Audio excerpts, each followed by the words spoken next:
Temuan kasus gangguan ginjal akut misterius pada anak Indonesia kian mengkhawatirkan. Kemenkes meminta masyarakat menyetop konsumsi obat sediaan sirup.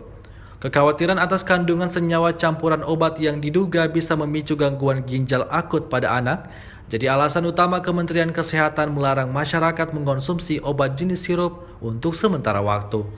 Tak sebatas obat jenis paracetamol atau penurun panas, Kemenkes juga meminta tenaga kesehatan untuk tidak meresepkan semua obat sediaan cair atau sirup, serta melarang apotek menjual semua obat sirup sampai hasil penelitian komprehensif yang dilakukan Kemenkes dan BPOM bersama sejumlah organisasi profesi tenaga kesehatan lain tuntas.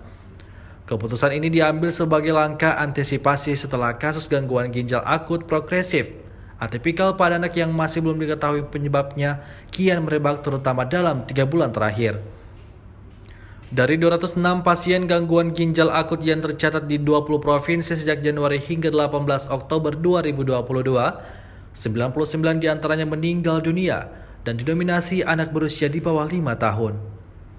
Meski demikian, Kementerian Kesehatan memastikan fenomena gangguan ginjal akut ini tidak berhubungan dengan pemberian vaksin dan infeksi COVID-19.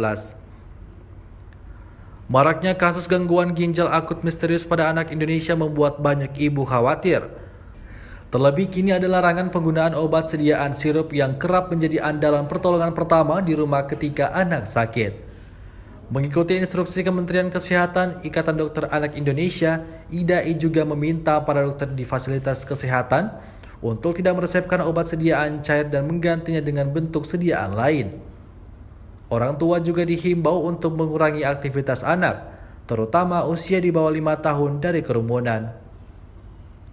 Orang tua diminta waspada dan membawa ke fasilitas kesehatan terdekat jika anak mulai menunjukkan gejala demam, batuk, dan pilek yang disertai diare, serta berkurangnya frekuensi ataupun jumlah air kencing.